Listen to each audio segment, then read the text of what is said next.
Welcome to an hour of HealthMade Radio. HealthMade is a community for natural health seekers where we educate people about common health conditions and share extensive research on the most effective natural health treatments and promote legislation that protects our health freedoms. A core concept belief is in the innate intelligence and healing power of the body, and if properly supported spiritually, emotionally, and nutritionally, it can find its way back to health. HealthMade Radio will bring information from integrative health experts throughout the world. Check us out at healthmade.co. Health is what you make it. I'm Dr. Michael Karlfeldt, and I will be your host. Today's guest is Wayne Rohde. Wayne Rohde is co-founder of Vaccine Safety Council of Minnesota, Autism Advocacy Coalition of Minnesota, and National Advisor Member of Health Choice. Wayne has twin sons, aged 21, Nicholas and Austin. Nicholas was vaccine injured at 13 months by the MMR and later diagnosed with severe regressive autism. Mr. Rohde has advocated extensively in Minnesota, Oklahoma, and nationally for autism health insurance reform, parental choice of all medical interventions, vaccine safety and research, and improved educational, employment, and residential services for people with autism. Wayne is the author of The Vaccine Court, The Dark Truth of America's Vaccine Injury Compensation Program, published by Skyhorse Publishing. Upcoming books to be published is 2020 include The Rise of Medical Fascism and Our Fourth Amendment and How It Is Being Violated for Political Purposes. Wayne lives in the St. Paul area of Minnesota with his wife, Roby, and his twin sons. Welcome, Wayne Rohde, to the show. So my curiosity is, why did you write this book about Vaccine Court? Why did you feel that it was important to write such a book? Well, as you know, that I have a vaccine-injured son who's now 21. And from there, we were fighting against the medical community for many years to determine that it was a vaccine injury, and they were saying, no, it wasn't. And it became apparent back when he was about 5 or 6 that it was truly a vaccine injury. And I started thinking about other parents who were going through the same predicament as far as vaccine injury. The last decade, I was fighting a lot of insurance issues and was doing a lot of advocacy for autism insurance. But still in the back of my mind was wanting to know what parents thought about vaccine injury. It became something that I really needed to do something about when the unanswered questions paper came out in May of 2011. And at that time, I was encouraged to write about the parents and their experiences through the vaccine injury compensation program by the authors of that paper, Mary Holland, Lou Conte, Robert Krakow, and Lisa Collin. So that's what I started doing, is I started investigating vaccine injury petitions and started talking to these families. So I ended up talking to a little over 285 families, talking about their experiences, whether they had their child was injured. It was tough talking about when their child had passed away. Family members, wives, husbands who were injured. And I started putting this all together and started thinking that, you know what, these families needed to have their voices represented somehow, because they were truly being drowned out. The medical community continued to deny vaccine injury when, in fact, our federal government was compensating for it. So let's in 2014, I was able to publish the book, The Vaccine Injury Compensation Program, or the Vaccine Court. So let's back up a little bit so the listeners can kind of understand the environment that you've been operating in. So normally when you have, if an individual is injured by a medical treatment, they can then sue the provider or whatever organization that offered that service. Am I correct with that? As far as sue? Yeah, suing? Going after a medical provider that is offering... right. Yeah, so if that's a normal if it's recourse. A surgery error, yeah. you can actually go after for surgery errors, hospital, even drug manufacturers, such as those who issued like Vioxx or any other drug or medication.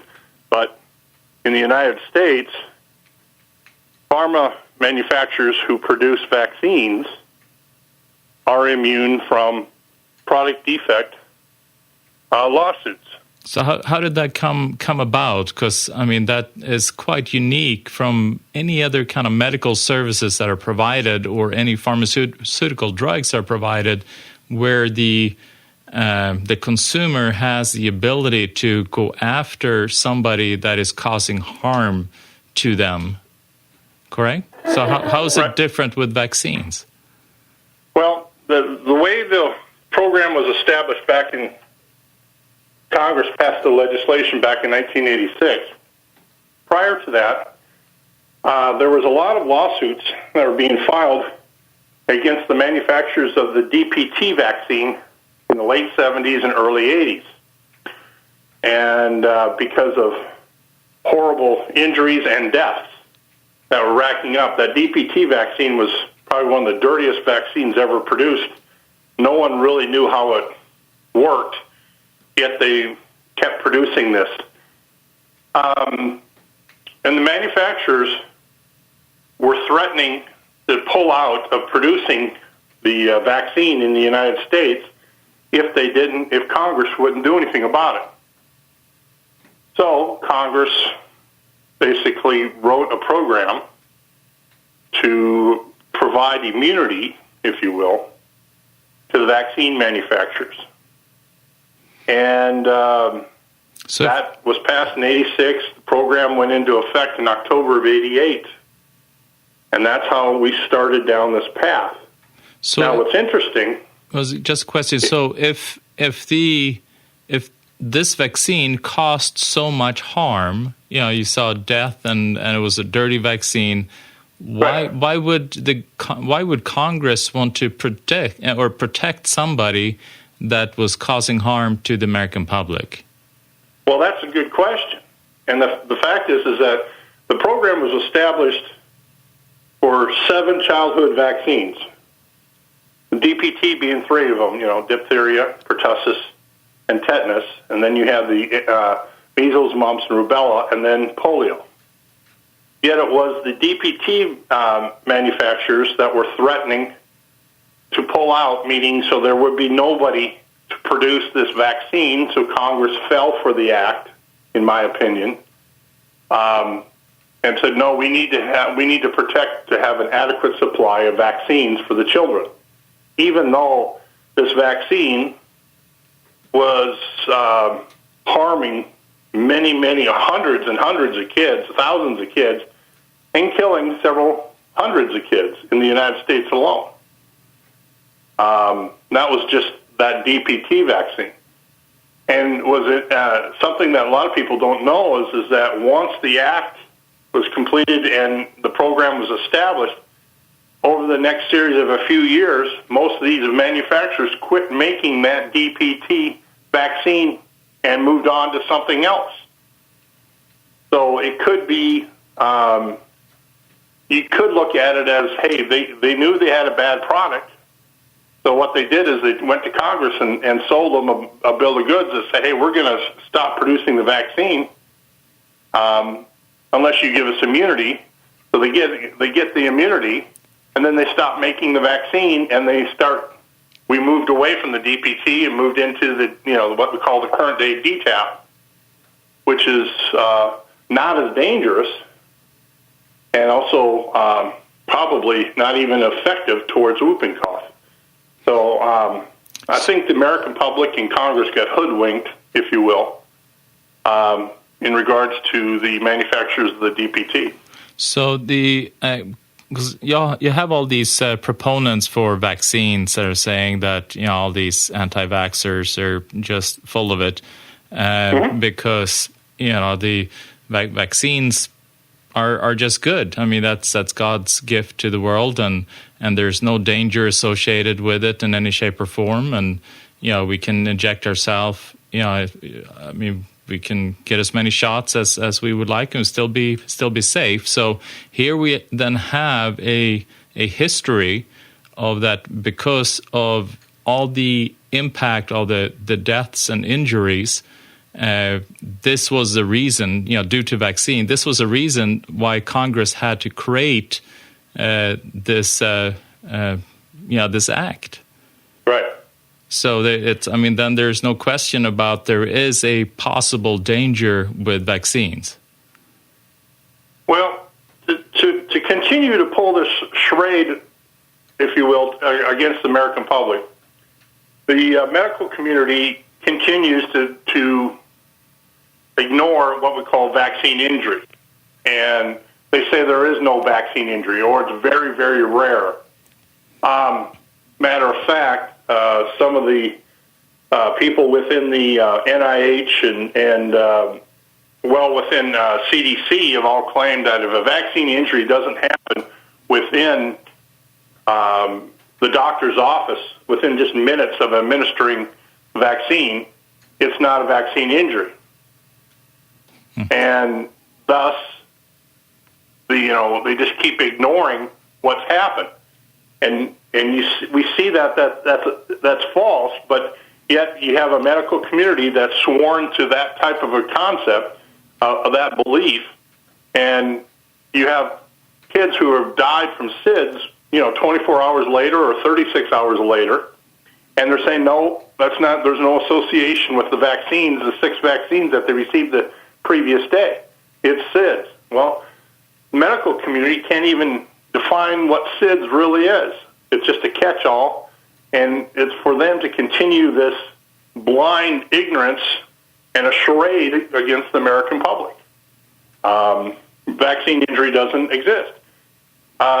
Even today, I find a lot of resistance, even in legislatures. No, there's no such thing as vaccine, injury, or it's so super rare that it doesn't exist.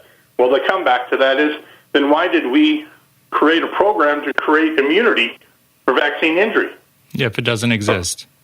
That doesn't exist. Yeah, what was the purpose? I mean, you go around and around in circles with these people, and they just, it's unbelievable. Well, we're going to take a quick break. You're listening to HealthMade Radio. I'm here with Wayne Rhodes. We're talking about the dark secrets of the vaccine court. We'll be right back. Welcome back to HealthMade Radio. I'm Dr. Michael Karlfeldt. I'm here with Wayne Rhodes. He's the author of The Vaccine Court, The Dark Truth of America's Vaccine Injury Compensation Program. So, like what you're saying, I mean, the reason then for them creating this program is because they recognize that there are people getting injured from vaccine. But then you're making the point that the medical community kind of looks upon it as if the child is not getting the symptoms immediately right after getting the injection, and there can't be any correlation. Yes.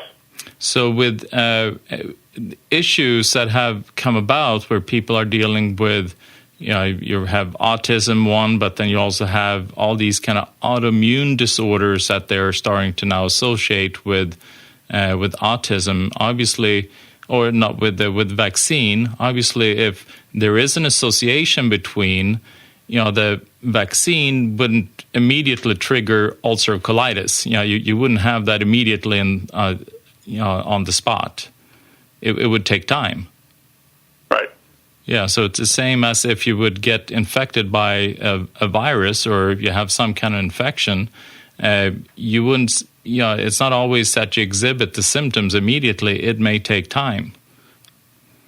Yeah, that's another big troubling thing for this program is the statute of limitations in this federal court system is so low. It's 3 years from injury, 2 years for death. Whereas you go to other federal court systems, the statute of limitations, or even state court, could be many, many years or when the child reaches the age of 18 or what, et cetera. But we only have 3 years for injury. That poses a big problem for a lot of these vaccine injuries, especially autoimmune disorders, that might take several years to manifest themselves. Whether it's acute depression, whether other things. My discussions with several of the attorneys that practice in the court is that they're seeing a lot of really weird or bizarre autoimmune disorders, and they're coming up, 3, 4, and 5 years later, and there's no other explanation. So, with that, these people don't even have a chance of getting any type of compensation. So it's the statute of limitations that, let's say they get injected, at such and such date, and it's only from such and such date, it's 3 years after that you're eligible to go to the vaccine court and be compensated. It becomes difficult. We want to bring into the current day scenarios right now, where the real problems right now in the court deal with Gardasil. And a lot of girls who received maybe a Gardasil vaccine or 2 or 3 of them back when they were 11, 12, and 13 years of age, now that they're 20, 21, 22, they're finding themselves being sterile. And you don't see this, what they call premature ovarian failure, at this early age. And you link it back to the Gardasil, but their petition is automatically kicked out and dismissed because statute of limitations. Yeah, and they wouldn't know that they were sterile until they came of that age where they were trying to have children. That's correct. And that's a big, big problem right now. That's just a sliver of what's happened here with these the only autoimmune, if you want to call Guillain-Barré an autoimmune disorder, the flu shot causing Guillain-Barré is the only thing that's being compensated. But unfortunately, it's no longer for children. They're only compensating it for adults. And which, remember we were talking about when the program was established, it was children's vaccines, the 7 children's vaccines. It is no longer a children's program compensating for injury or death. It is all about compensating for adult injuries from the flu shot, basically, which about 80%, 85% of all compensated cases are flu shot, Guillain-Barré, or shoulder injuries. That's something that, a lot of people, we need to look at, because we've gone away from a program that was established to protect the vaccine supply for children's vaccines. It's now about, all it is compensating for adult injuries.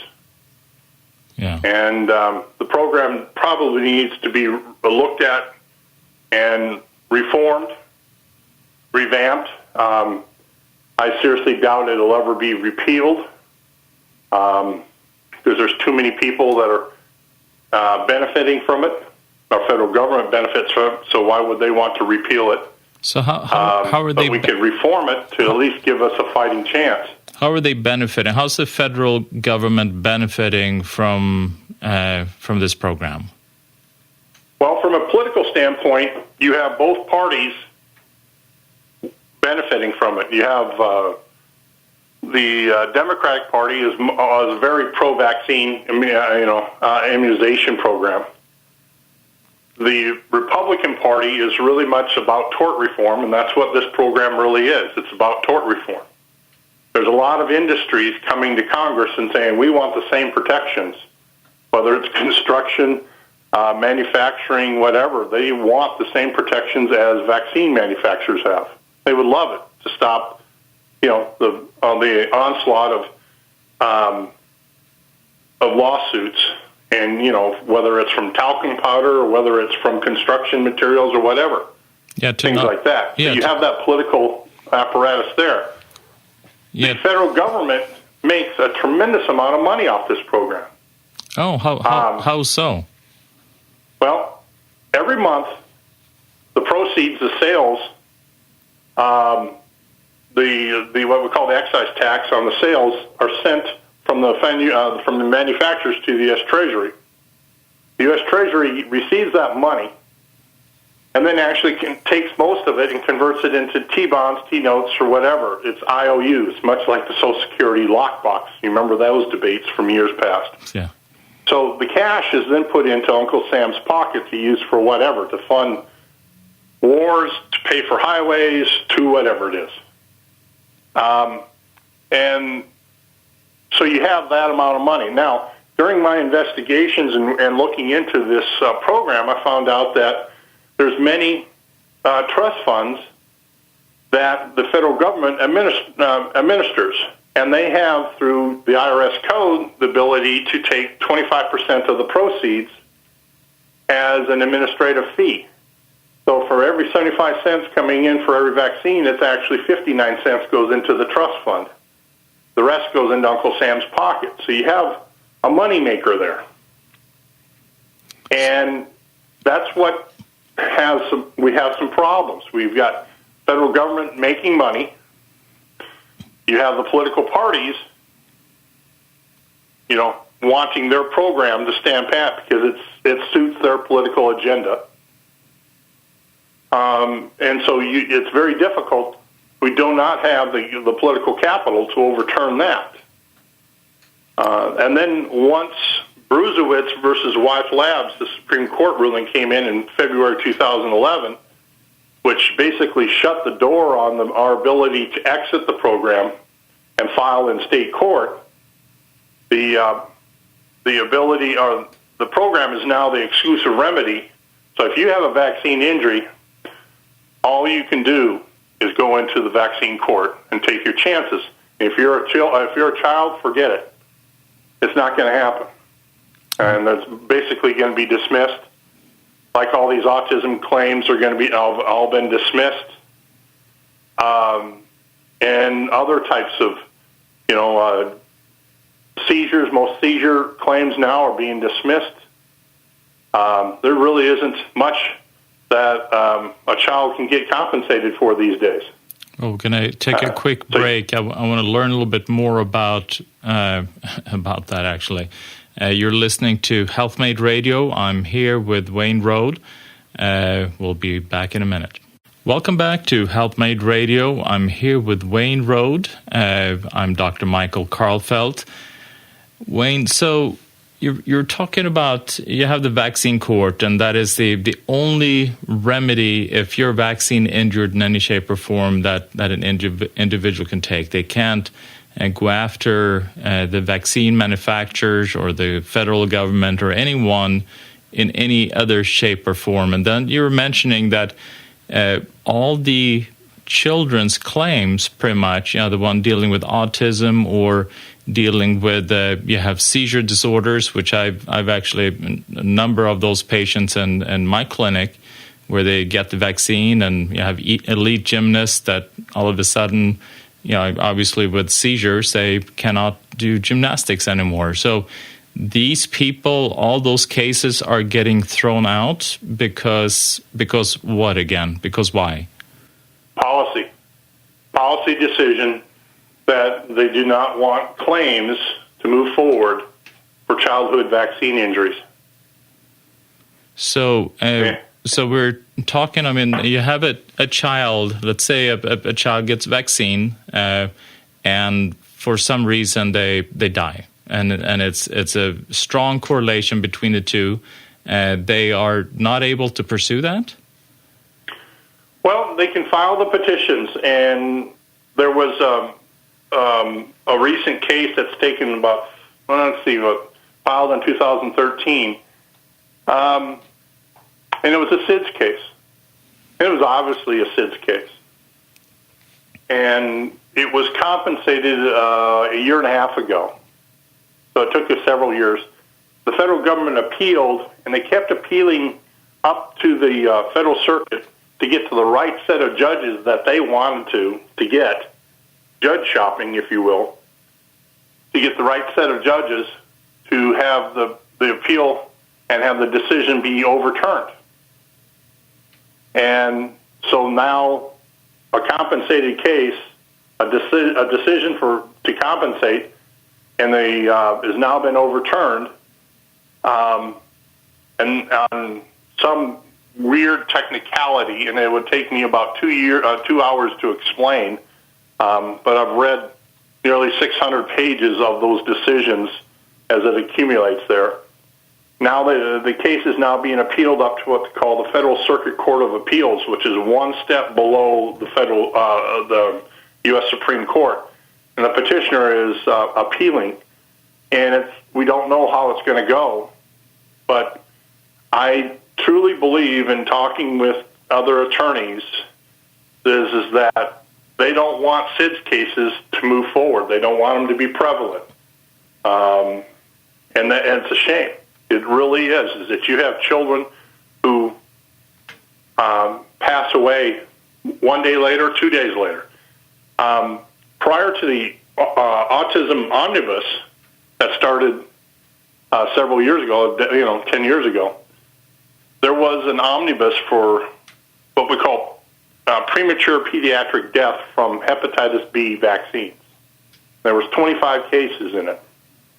And these old children passed away within hours or a couple days of vaccination. So no one passed away like a month later or 2 months later. It was all, and these cases were all dismissed because they couldn't show the science to show that the hepatitis B vaccine was associated with the child's death. In all these cases, you had coroners who wrote SIDS on their death certificates. And it's just a travesty of what's happened here. We're no longer adjudicating these cases on the actual science. We're adjudicating these cases on the decisions of policy that we don't want a lot of cases to be won. Therefore, if it gets out that these cases are winning, people are not going to vaccinate. They're going to be scared to vaccinate their kids. It's all based on a policy decision. And obviously that policy is important then for the federal government, since they are receiving quite a bit of money from the vaccine program, right? Well, yes, and I will defer to your judgment. You know a lot on that issue, and yes, it's a sham. This whole thing is unbelievable. What happens? I'm looking at these decisions. I talk to the attorneys, and they know where this thing's going to head out. And here's the other thing that's happening right now. Our federal government is making it more difficult for these attorneys. The attorneys are being compensated by the trust fund, so the parents don't have to pay the attorneys. Okay? Their fees and associated and medical expert fees are all paid by the trust fund. Well, what's happening is that these special masters are now holding the hammer over these attorneys and saying, we're not going to pay for your fees and expenses if you continue with this case.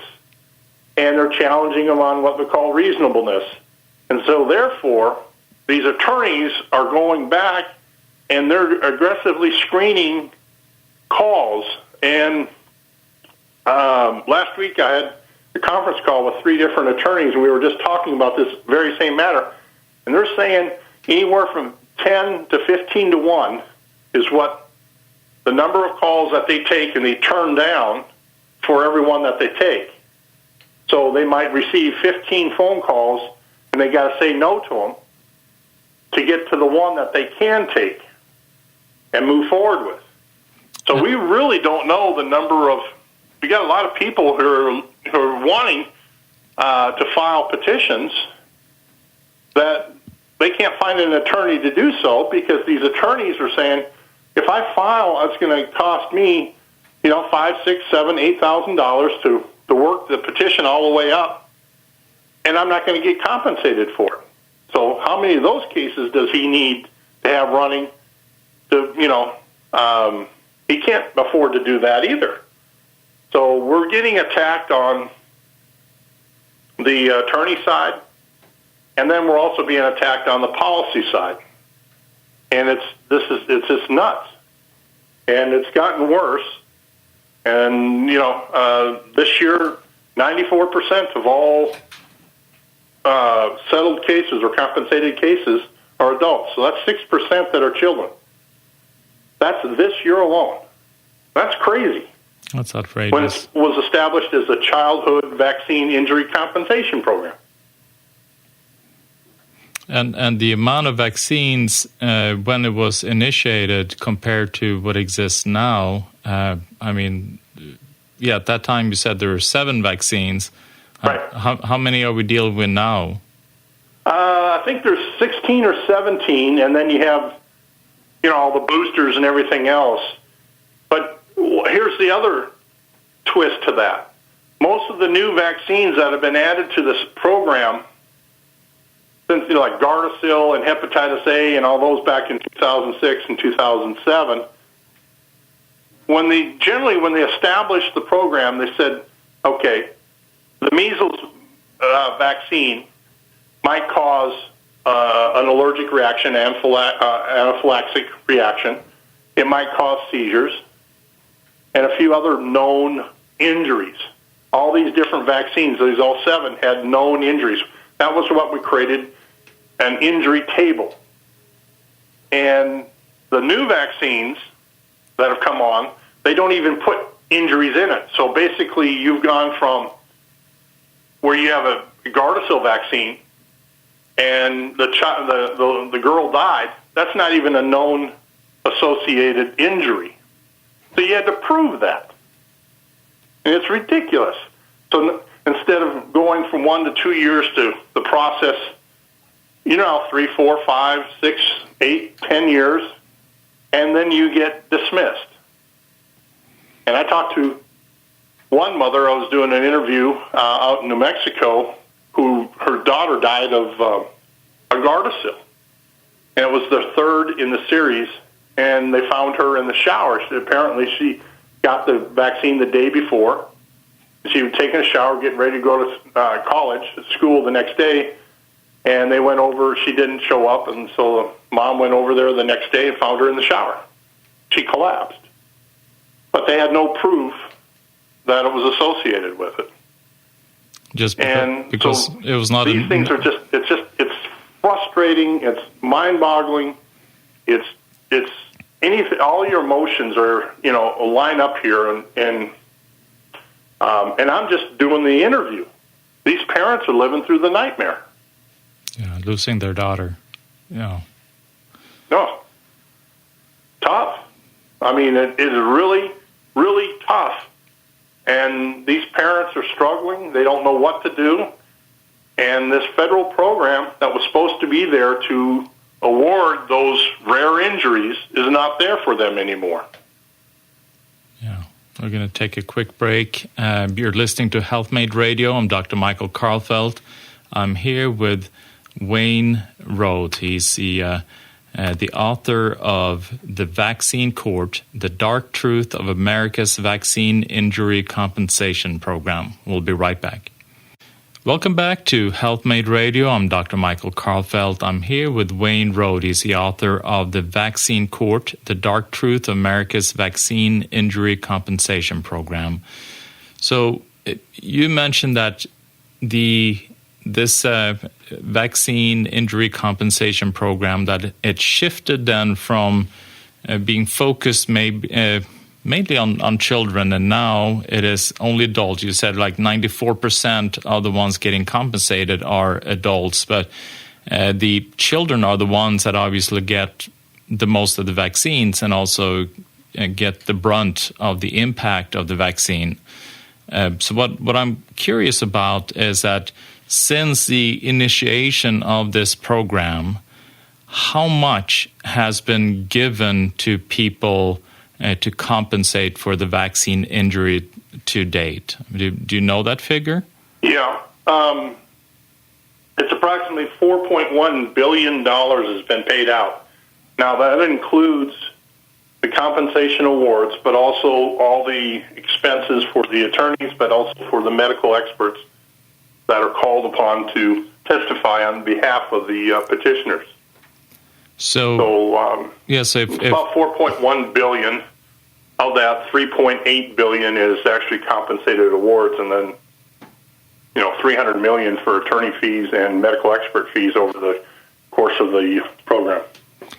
So obviously, then, if vaccines were safe, there would be no need to compensate that amount of money. That's point number one. And point number two, considering all the cases that they throw out, that this is just a small percentage of the people that are impacted. If you would really go after the true number, it would be a staggering amount. Right. A few years ago, I started tinkering around with the idea of how many actual injuries are there. And so you look at VAERS. Of course, then I extrapolate the number out on VAERS as far as according to what former FDA Commissioner Kessler and now CDC study that says only 1 to 5% or whatever. So we know potentially, I think there's 350 to 400,000 injuries every year that could be there. The problem you have is that they say, well, there's only 1,100 or 1,200 petitions filed each year in the vaccine court. That's true. And then when it was basically for children, it was 600-700 petitions a year.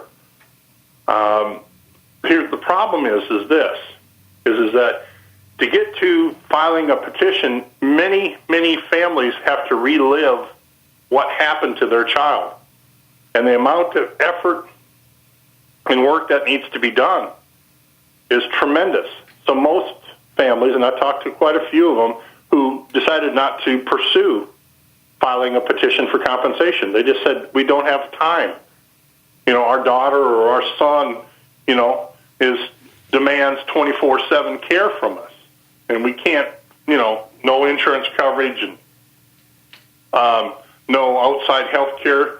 We're the care providers, so it's crazy. And so it kind of runs the same parallels that, and with all due respect to victims of sexual abuse or rape, it's much similar to that, is that vast majority of those cases never get reported because they don't want to, to talk about it, relive it. This is the same pattern here. And I believe our government and those who are fans or believe that the program is working the way it's designed know this, and they hide behind it, because if we got everyone that was actually vaccine injured and filed a petition, it would swamp the program. Instead of 1,200 petitions each year, I would think even if we did 10,000 or 15,000 petitions each year, it would swamp the program and make a change, and something would have to happen. But I don't think we'll ever get there, because most people just don't want to redo it. They have to move on with their lives, and they got to take care of their family, and they just don't have the time and the energy to relive this thing again. And I would assume also that if you then reject all the children's petitions, a child, obviously the impact on their life is bigger than it would be for an adult, because it's a longer time span, and it's also the impact on the cost impact is much bigger for the family, and also the care of that child.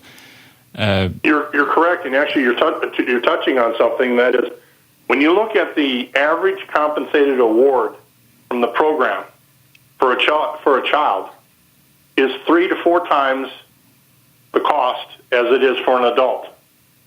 Because generally, when you do have a compensated case for a child, you have to then create what they call a life care plan and pay for lifelong medical care.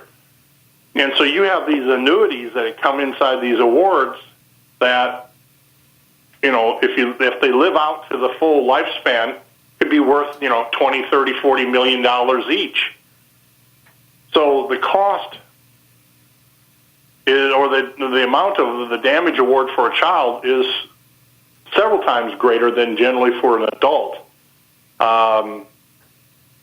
And because the nature of the medical injury itself, shoulder injuries, because they jab the needle in the wrong area of the arm, you're looking at $70,000 to $100,000 award.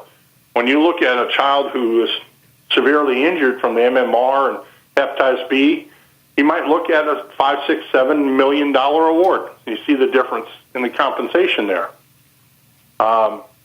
It's possible that it could have bankrupted the program if they would continue to compensate children at the way they should be doing it.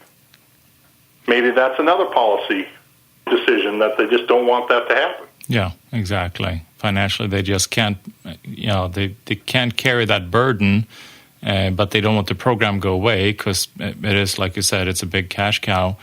Right. So, it's atrocious. So, what kind of the people now that are going to the vaccine court? What children would be successful in because we still have the 6% of children. I mean, who are they? Those 6% that are able to kind of pursue this compensation plan? Well, there is those who are extremely severely injured. And unfortunately, there are a few of them out there. There's also some injuries. I guess it's called ITP, which is the purpose. It's the blood disorder. You'll have those. You have minor injuries that are being compensated. Where they have kind of platelet disorder. Yeah, things like this. Mm-hmm. But if God forbid, you bring a petition and you're saying that they have seizure disorders and developmental delay and speech delay, that's getting thrown out. Even if the child is that way, it's getting thrown out. And they'll find some way to dismiss that case. Yeah. Or they'll settle real quickly and say, hey, here's a check for $110,000 or $120,000. Move on. Sometimes these parents will take it because they've been battling this for several years. They don't have any money, and they'll dangle some money in front of them just to get it off their books. And then that settlement to the government says, okay, we just settled it. That doesn't mean we acknowledge anything. We're just, here's some money and move on. And that's what's happening. There are some injuries, but they're more minor. But your severe injuries, now, there is some injuries causing death that will happen, but they have to kind of show that it happened. But SIDS cases are definitely not being compensated, though. So, and one last final point, I know we're kind of wrapping up. Where does this money come from in this compensation program? I assume it's not the vaccine manufacturers that bring money into this compensation program. Who is paying for this program? Well, there's an excise tax on every vaccine that's sold in the United States. 75 cents. Flu shot, 75 cents. MMR is $2.25 because you got 3 vaccines built into one, right? So that's the money that's coming in. That money comes in, and that's where, as I was saying, the federal government takes it and puts it into the Injury Trust Fund. And then they also get interest off the treasuries that money is converted into, so you have a little bit of interest income. And so they end up paying out maybe $225 to $230 million a year. And the program might take in $250 million a year, and the difference goes back into the balance, which is just south of $4 billion. We've paid out over $4.1 billion, but you got a trust fund balance of just under $4 billion. That money comes from that excise tax. Now, here's something that's really interesting about that. The federal government is the largest producer or purchaser of vaccines in the United States for all their different programs, whether it's Department of Defense, VA, all their CDC programs, free vaccines for kids, everything like that. They buy about 53% of all vaccines. So it can be said that the federal government, the taxpayer money, is used to buy vaccines, and thus that excise tax goes into the trust fund. So you have that too. And then they get a 25% management fee. And then they get 25% off the top, goes back into their other pocket. Yeah. One thing I've asked, and this is something my conversations and from prior congressional committee meetings is pointing out that we need to audit the trust fund. It hasn't been audited since 1999. We need to audit it and look at it, what's actually happening, because you have these payouts. We really don't know. There's so much corruption in the annuity program. You have DOJ, the courts, and HHS getting an appropriation out of the trust fund to help pay for their expenses when they administer the program. You have all the excise tax coming in. But we need to audit that program, the trust fund, and actually have a look at it, which is mandated by the statute within the law that was passed in 1986. But Congress fails to do so. Yeah, because they don't want the program to be questioned, because if it is, then it might be dismantled, and then they'll lose money. That's right. Yeah. Well, Wayne, it's been a pleasure having you on the show, and I mean this is such an important subject for people to become aware of, that they recognize the impact of vaccines, and they also recognize the lack of recourse that you have as an individual if you're injured by any one of these vaccines. And injuries can be from anything from death to autoimmune to chronic depression to, the list is just, it's quite extensive. So thank you so much, Wayne, for being on my show today. Well, thank you for the opportunity to speak to you. Thank you. That is it for today. You're listening to HealthMade Radio. Remember to check us out at healthmade.co. Health is what you make it.